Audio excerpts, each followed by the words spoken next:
আজ না সারাটা দিন ধরে বৃষ্টি পড়ছে। আজ কেন কাল থেকে।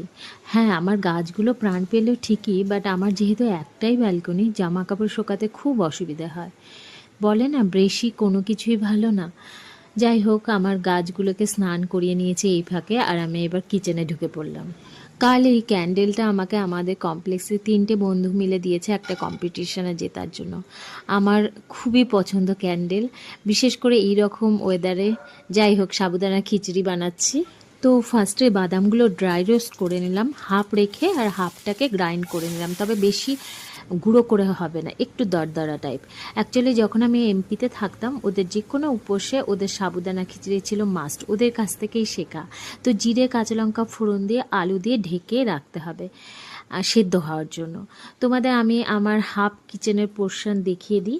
আমার কিচেনে তোমরা খুব পছন্দ করেছো, বাট এই গাছগুলো আমি চেঞ্জ করতে থাকি, কারণ রোদেরও দরকার আছে। এপাশ থেকে ওপাশে রাখি, র্যাকগুলো চেঞ্জ হয়ে যায় আর ডিপ ক্লিনও হয়ে যায়। আলু একটু সেদ্ধ হয়ে গেলে টমেটো কুচি দিয়ে নেড়ে সাবুদানা দিয়ে দিতে হবে। এবার এক এক করে নুন, গ্রাইন্ড করা বাদাম, ধনেপাতা কুচি, বাদাম ভাজা দিয়ে নামিয়ে নাও। একটু চিনিও দিতে পারো, লাস্টে লেবু রস দিয়ে নামিয়ে নাও। আর হ্যাঁ, সাবুদানা ভিজিয়ে জল ঝরিয়ে রাখবে, দেখবে একদম ঝরঝরে হবে।